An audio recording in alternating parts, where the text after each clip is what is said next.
We're in Matthew chapter 26 here tonight. If you could go there with me, Matthew chapter 26. And as you're turning, I just wanted to mention, I regularly, habitually forget to do this, but we have, Miss B reminded me, we have some prayer cards if you'd like to grab one. I apologize, it's an old picture. This is about 3 years old.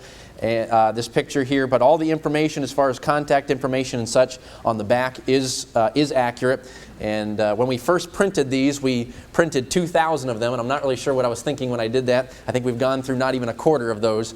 So I'm trying to get rid of them so we can order a new batch. And so what I'll do is I'll put that small stack out in the lobby, and if you want to grab one, please do. When I leave, I'm going to take the cards with me so Pastor doesn't have to feel bad about throwing them in the trash.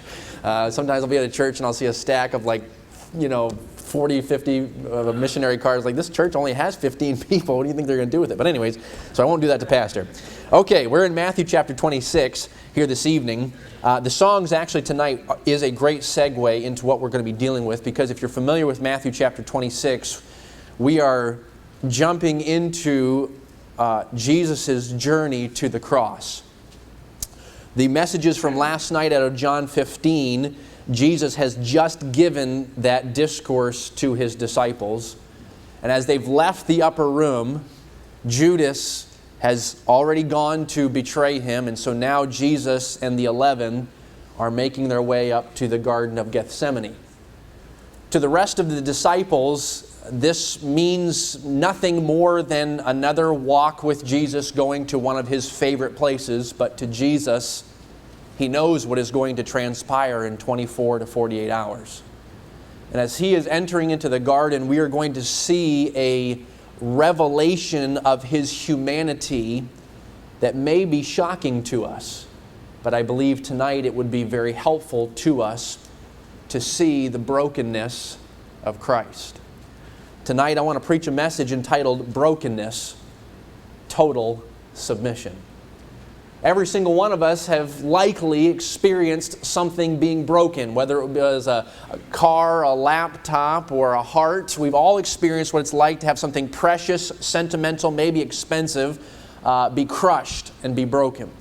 And in most of those situations, whether it be a bone or emotions or that favorite phone, whatever it is, usually when we think of brokenness with something that we hold precious, brokenness is always negative. Brokenness is something to be resisted. It's something to run from. And in fact, if you could go back and change the circumstances, you would, because you resent brokenness. At least I do. I remember the very first time I broke a windshield. And it wasn't the last time I broke a windshield. Put a baseball over tied, backed up, threw it as hard as I could, right over top of my older brother's outstretched glove, right into the center of my dad's windshield. Smash.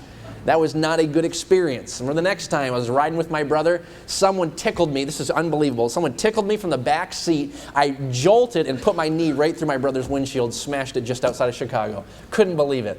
Brokenness. We don't like things that are broken. And the scripture deals with brokenness. Certainly in Psalm 51, you see the picture of brokenness where David, coming to the realization of his gross sin, his heart and soul are broken over the sin against God, the sin against Bathsheba, and the sin against Uriah.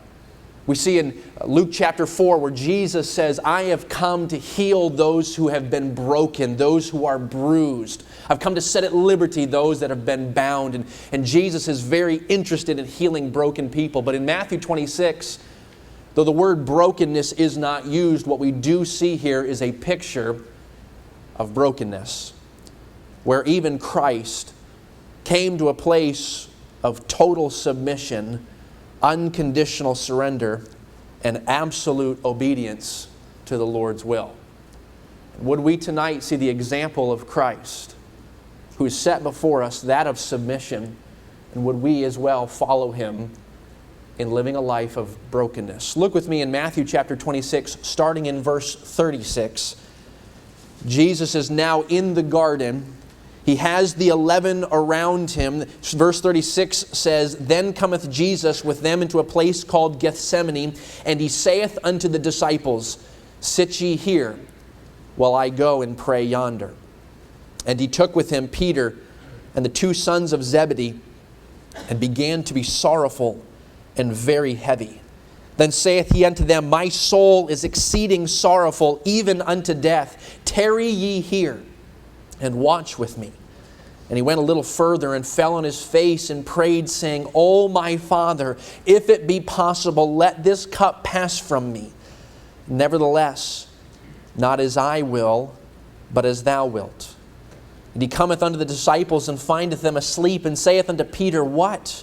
Could ye not watch with me 1 hour? Watch and pray that ye enter not into temptation. The spirit indeed is willing, but the flesh is weak." And he went away again the second time and prayed, saying, "O my Father, if this cup may not pass away from me, except I drink it, thy will be done." And he came, and he found them asleep again, for their eyes were heavy. He left them, and he went away again and prayed the third time, saying the same words. Then cometh he to his disciples, and saith unto them, "Sleep on now, and take your rest. Behold, the hour is at hand, and the Son of Man is betrayed into the hands of sinners. Rise, let us be going. Behold, he is at hand that doth betray us." Here in this glimpse into a very dark hour in Christ's life, we see a man who is all God and yet understands what it's like to be in human flesh, coming to a place where his will and the Father's will. The Father had a will of Christ's sacrifice on the cross, and Jesus Christ had a will of really resenting pain because he's human like we are. And it's coming to a climax, and what is going to transpire here is the picture of brokenness. As they enter into the garden, he tells his disciples, "I want you to sit here." He sets 8 aside and then takes his chosen 3 with him. These 3, Peter, James, and John, are really the 3 that have experienced the most intimate parts of Christ's 3.5-year mission journey. They've been with him on the Mount of Transfiguration. They were the first disciples that he went and called and chose and pursued and said, "I want you guys to be on my team." These 3 have been so close to Christ. It was so these 3 he takes with him, and he enters into it seems maybe the middle part of the garden. And at this point, Christ begins to divulge to his disciples his inner wrestling. Look at this verse 38, and try to look at this with fresh eyes, like you've never seen this before. Look what he reveals to the disciples in verse 38. This is what he says: "My soul is exceeding sorrowful, even unto death." Do you see what he's saying? He is going through an agonizing moment here where even Jesus reveals that he is struggling with wishing he didn't even have life.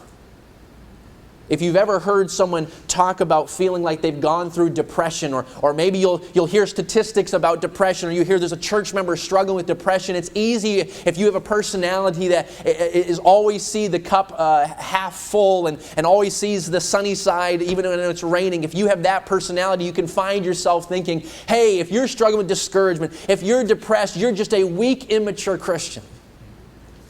But you know what I see in this text? I see Jesus revealing to the disciples that he was under such a heavy weight that even he despaired of life itself. What I want to say then to those of you who have struggled with those feelings of intense discouragement and depression is Jesus understands. Sometimes people won't understand. Sometimes your spouse won't understand. Sometimes your pastor won't understand. But Christ does. And that's not to criticize your spouse. It's not to criticize your friends. It's not to criticize your pastor as much as to say, this one's between me and Jesus. I find it fascinating that the 3 men here, they didn't seem to track with what Jesus is revealing. And I'm sure they've heard so many parables and strange things that Jesus says, so that when he begins to reveal to them this exceeding sorrow in his heart, they're maybe baffled and confused by it, but they certainly don't catch the gravity of the moment. And then as Jesus is weighed there, holding on to this burden he knows he has to bear, he pleads with those disciples, please tarry here and watch with me. He's looking for someone. I need someone to enter into this journey with me. And everyone who has found themselves under a crushing weight of an obedience step that you need to make, or maybe the crushing weight of a surrender that is coming before you, maybe the crushing weight of you know that there's going to be difficulty when you make the next step that God has called you to do, and you want someone to enter in with you, and Jesus even did here. But the disciples didn't understand. In verse 39, the scripture says, and he went a little further. Now he's alone, and he fell on his face and prayed, saying, "O my Father, if it be possible, let this cup pass from me. Nevertheless, not as I will, but as thou wilt." Amen. Jesus here reveals the reason for his inner agony. He is being brought to a place of total brokenness. Please do not misunderstand me. Because Jesus has a will, and because Jesus' will had to be submitted to the Father, I am not saying that Jesus has entered into sin. This wrestling that Jesus has is not a sinful wrestling. It is his humanity struggling with the will of God. But here we see his desire, the deity part of him, the godly part of him is wanting to place that will underneath the will of the Father. But he's wrestling because he has a clear will. His human flesh resents pain. He knows what the cross is going to look like. He, before eternity past, knows what kind of sacrifice is necessary. He's watched the Old Testament unfold. He knows how the lambs have been brutalized. He knows that he is called the Lamb of God. He knows his blood must be shed. He knows what is coming, and he has a human will that at this point in the text is not in union yet with God the Father. Brothers and sisters, please understand me. There are times when God is going to confront us with the fact that our will is not submitted to the Father's. Whether it be in your home, in your workplace, in a revival meeting where God deals with you about an issue, and there's that struggle.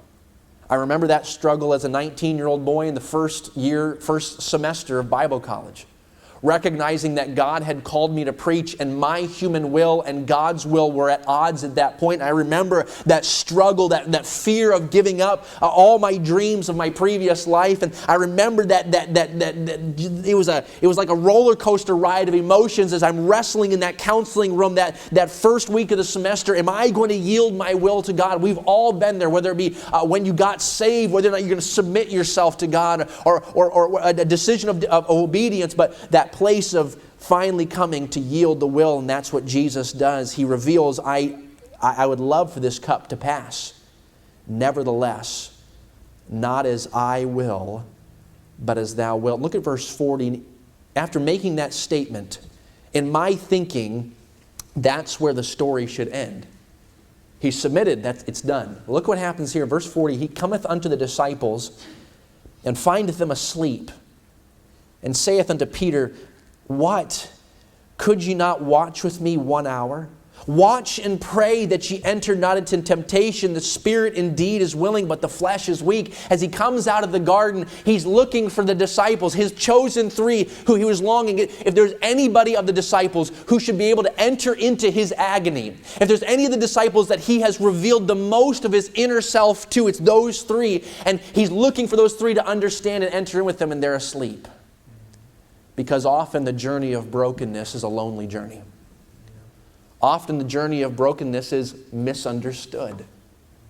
There will be times in your journey when you're working through something, processing things, and people may misunderstand. They don't catch what's going on. They may even ridicule you and wonder, what's the matter with him?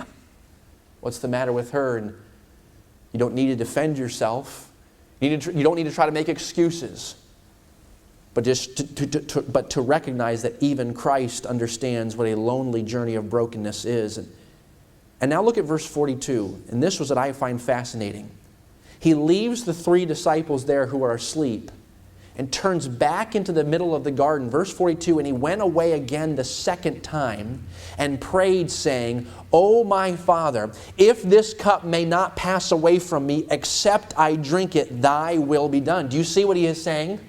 He's praying the exact same prayer that he prayed back in verse 39.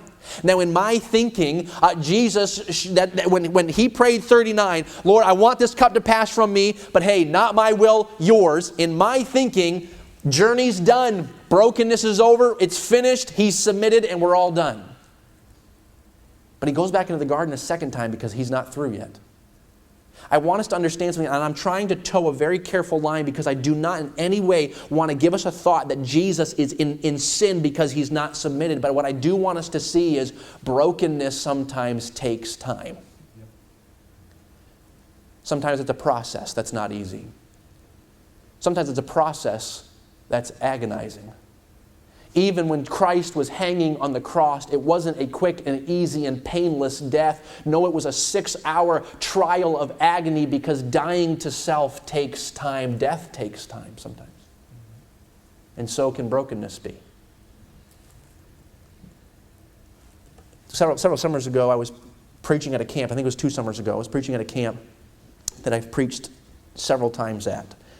And if you're not a preacher, I hope you can understand this illustration, but it's all I know, and so hopefully you can understand. But I remember preaching at this camp, and I'd preached there several times already, and truly, every time I had gone there, God had moved mightily.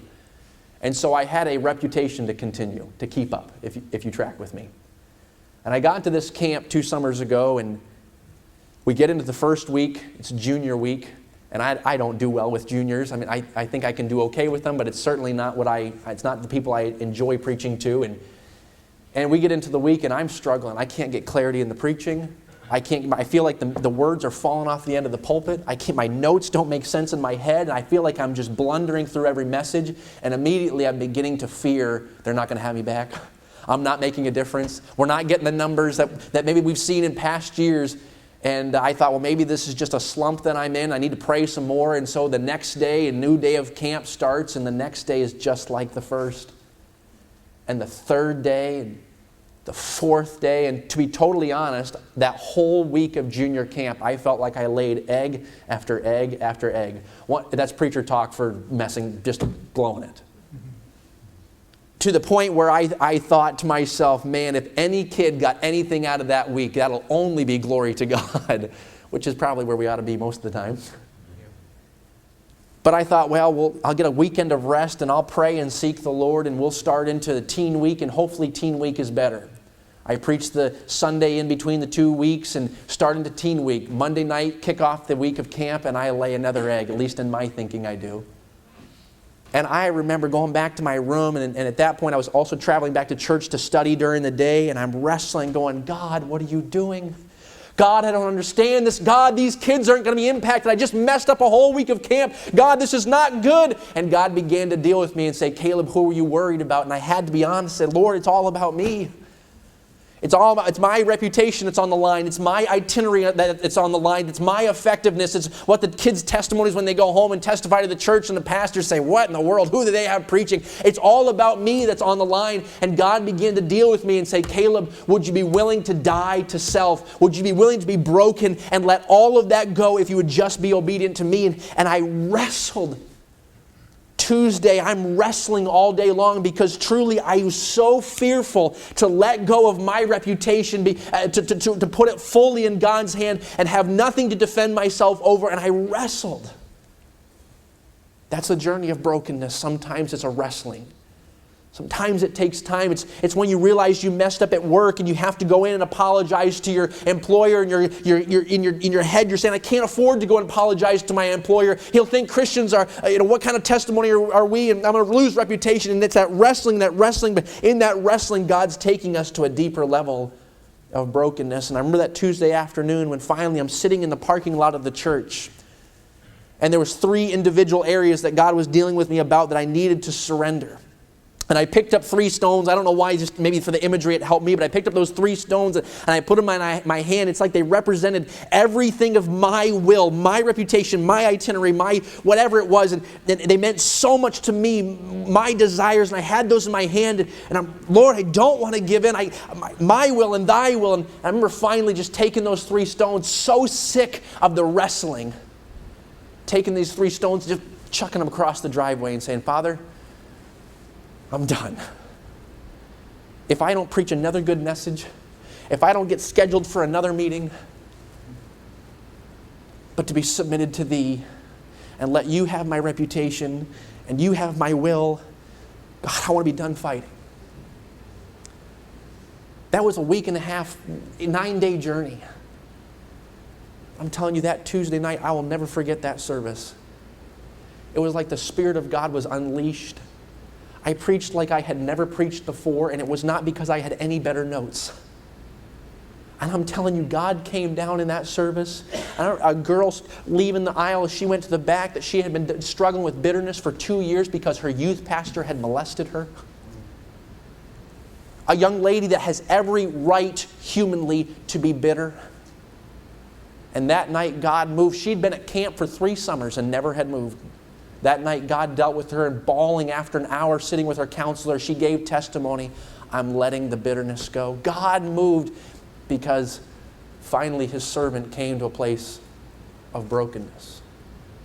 See, sometimes it takes time, and I find it fascinating that Christ, that will, that human will still that resents the pain and resents that yielding, that human will is coming into conflict with God's will. And even in verse 42, He prays the exact same thing over again. He's not in sin, but He's in the process of brokenness. Verse 43, and He came and found them asleep again, for their eyes were heavy.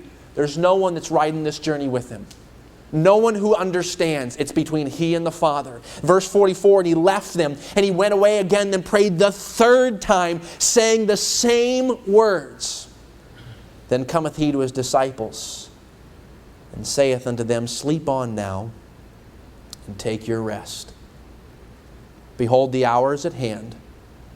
The Son of Man is betrayed into the hands of sinners. Rise, let us be going. Behold, He is at hand that doth betray us. Verses 45 and 46 very clearly seem to reveal a heart of a man who's come to a final place of rest in God's will. He's yielded. He comes back to the disciples who couldn't stay awake an hour. They couldn't pray with Him. They couldn't enter in. They wouldn't understand. They're slow of heart and dull of hearing. He comes to them and He doesn't kick them while they're down. He doesn't ridicule them for not understanding. No, He comes out and says, it's okay, guys, take your rest. But you need to get up and get going here soon, because things are about to get started and I'm going to be betrayed. You say, well, that's just your tone of voice, how you're reading it. But when Judas enters into the garden, a broken man looks at Judas and calls him friend. See, an unbroken man wouldn't have done that.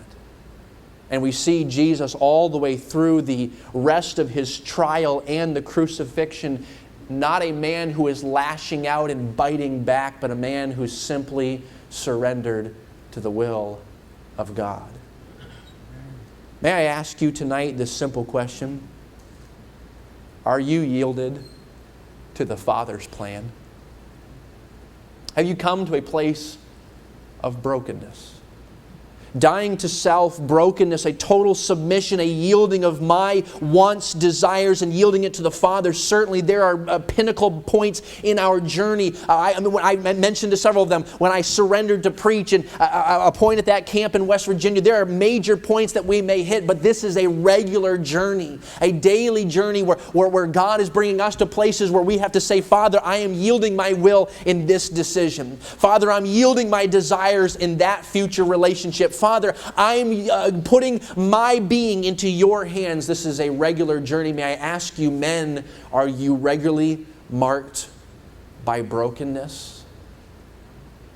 In Psalm 22, it is a prophetic psalm. The psalmist is writing this psalm because of the journey that he is going, but the whole thing is the outline of the crucifixion.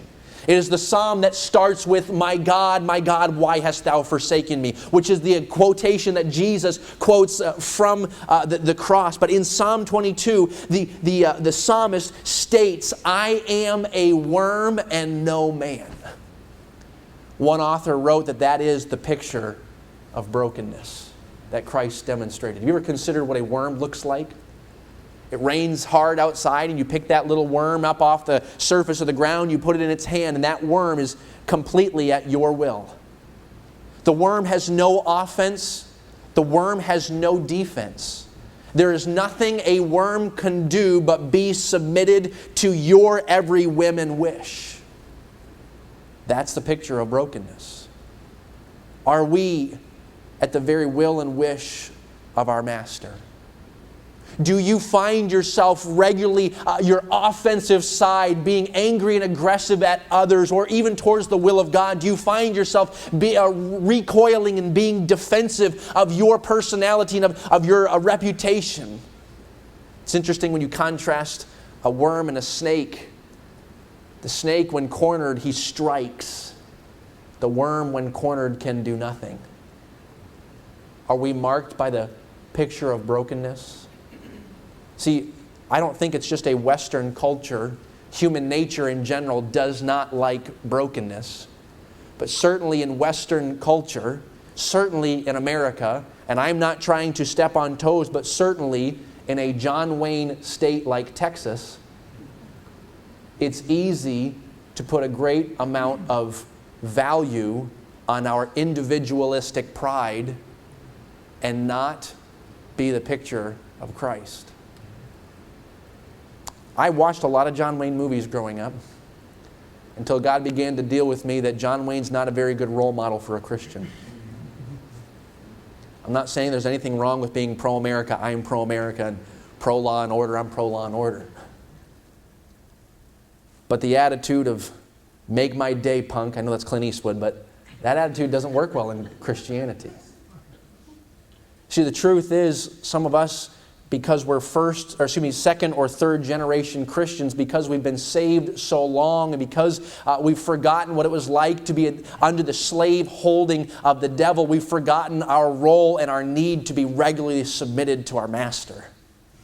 You'll find when a person is just freshly saved or they're a first-generation Christian still growing, man, submission to Christ is what they long to be because they remember what it was like to be a slave of sin and a slave of addiction and slave of a devil who's not a very good master. And so when they yield themselves first in salvation and then in sanctification to a good master, they long to be submitted. But when we who have been saved for 2 and 3 decades, generations, we find ourselves thinking that we are so good to let Jesus have a few hours of our day or a few days of our week or a few decisions in the moment, but we're not willing to yield to Him our whole being. Paul pleads with the hearers. He says, look, you are bought with a price. You're not your own. Glorify God in your body. He challenges them to give your body a living sacrifice, that you and I, our will, our opinions, that it all would be submitted to Jesus Christ. May I ask you, are your daily decisions submitted to the Spirit's direction? How long do I fight the prompting of the Lord? Am I known to be a difficult person to be around? Do I find I always have an opinion and am quick to assert it? Do I react or sulk when my idea or opinion is rejected? Are my feelings hurt easily? Do I fear a step of obedience because of what someone may think of me? Do I fear a step of obedience because of what it will cost me? Do I sacrificially love my spouse, or do I demand my rights? Do my grandchildren or my children fear my temper? Am I quick to ask for forgiveness, or do I always justify my outbursts? See, these are simple questions to ask ourselves. Is my life marked by brokenness?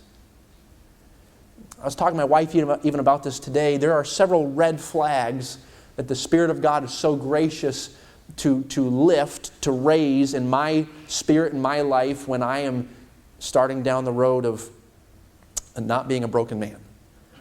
One of those red flags, and I do believe all of us need to learn our personal red flags, but one of my red flags is when I become when it's easy for me to be irritated. When I can be irritable at the drop of a hat. When I'm having a good day because the sun is shining and I stub my toe and I'm frustrated immediately, it's a good indication I'm not living broken. You see, just because the sun is shining and the gas tank is full and the gas price just dropped 10 cents, just because all those good things happen and that puts a smile on our face, it doesn't mean we're broken.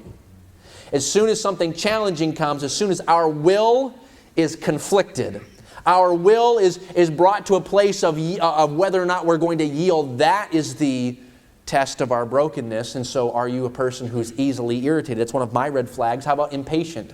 Certainly for parents, man, I'm telling you, this is one I deal with often. And the Lord deals with me, Caleb, you've slipped back into willfulness, selfish behavior because you're very impatient with your children. One of my red flags is when I become critical or have a quick tongue. That is a red flag to me that I am not a broken man. And in that place, I have to go back to the Lord and say, Father, I need to yield everything. My reputation, my desires. Look, I hate to be late. Anybody else like that? You hate to be late. I hate to be late. I want to be early. I want to be on time. It's probably just a reputation thing because I want to look good, but I hate being late. And so when my kids have a dirty diaper and when my child can't find his shoes and when my wife forgot to take enough time to do her hair, I find myself feeling frustrated because I know I am ready, sitting on the couch saying, why haven't you got the kids ready? And when I find myself in those points of tension, it's the Spirit of God saying, you're not being broken. You're not yielding. And it's at those moments that I must, if I am to be Christ-like, to say, Father, I need you to work your spirit of yieldedness in me right now. Thy brokenness now, Lord, it's what I need. The truth is, I can preach on this topic of brokenness, but to all of us, yielding, especially for us men, yielding our opinions and our rights, our flesh rebels against brokenness. Because submission seems like a loss, does it not? Submitting my will, my desires, it feels like I'm losing in the situation. But did you know that brokenness has always been proven to not be a loss, but actually a gain in value? I want to try to give an illustration here that maybe would help us all. I'm going to name a couple of names, and you tell me if you recognize the name and who the person is or who the individual is that I am referring to. Okay, here's the first name, War Admiral. Does anybody know that name? It's a horse. It's a racehorse. Okay, Secretariat. Racehorse. Seabiscuit. Man of War. Traveler. Anybody know the name Traveler? Who was Traveler? Traveler was Robert E. Lee's horse. Yes, sir. Okay, that's great. We got a history buff here. Blueskin. Does anybody know the name Blueskin? Blueskin. You know that one, brother? Okay, that was George Washington's horse. Trigger. Roy Rogers. Silver.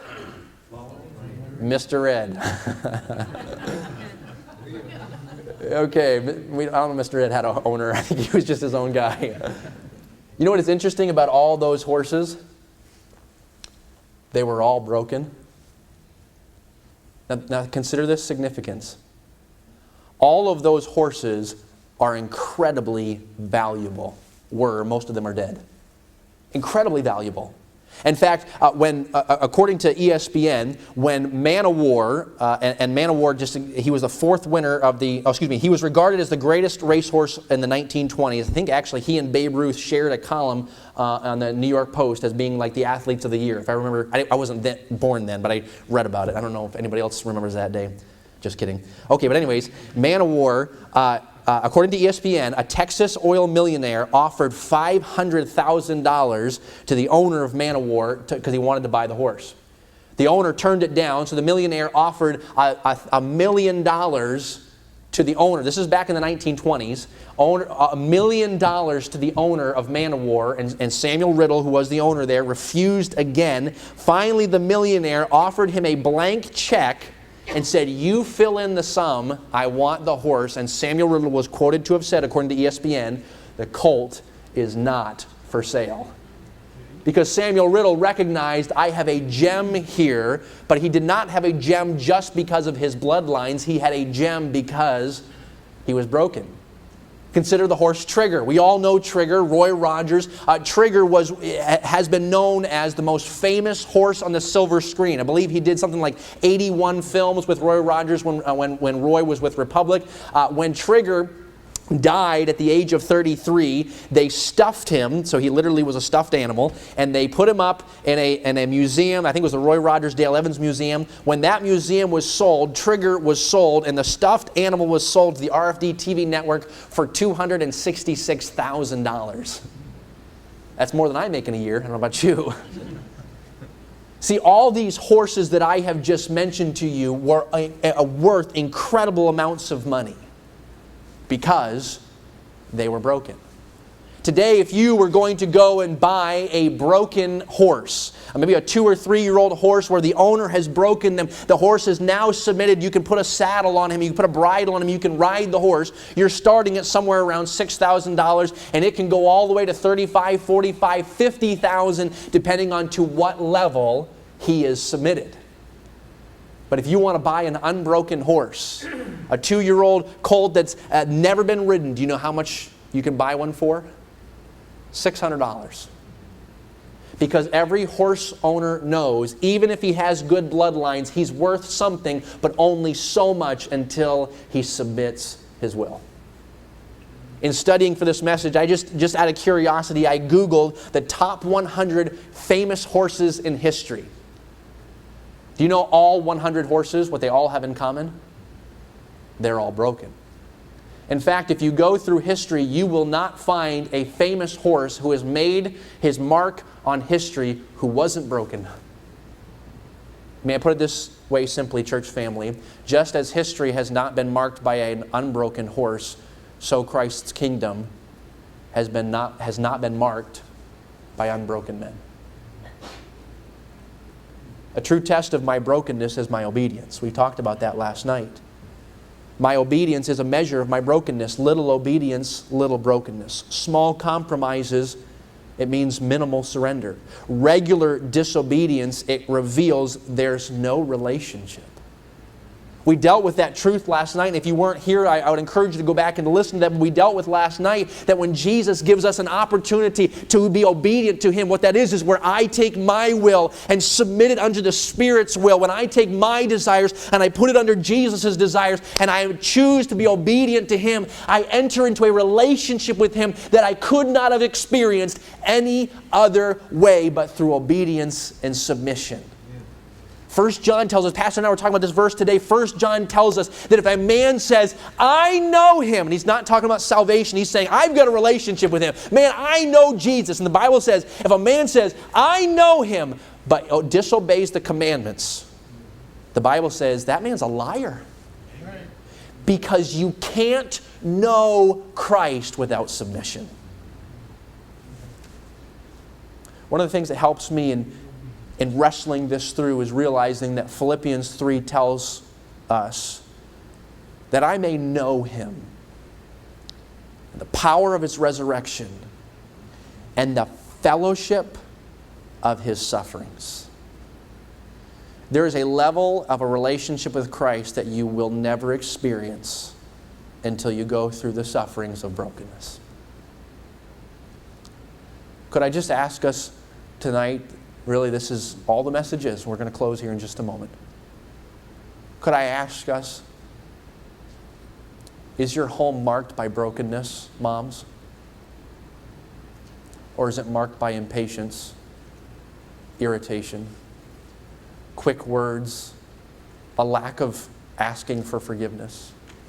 If you have grown up in a home or if you are in a home where you are perpetrating this crime, it is a crime against your children to never ask for forgiveness. It is not leadership. It's pride. It's a lack of brokenness. May I ask us, men, do we regularly exude impatience with our family, with our spouse, with the person that cut us off in traffic? That's me. I'll be totally honest, I struggle with that one. I feel like I can be patient with most people, but when it comes to driving, I struggle with this one. Recently, I was at a church in Louisiana, and I was not teaching the Sunday school class, and the man was teaching, and I can't remember where it's written, but where Paul challenges them, be patient with all men. It was like a knife to my heart, like, are you sure all? Like, some of those guys are jerks. I don't want to be patient with them. But a broken man is even patient with jerks. When I'm driving down the highway and I get to an intersection and there's a seemingly homeless person standing there begging for money, I struggle.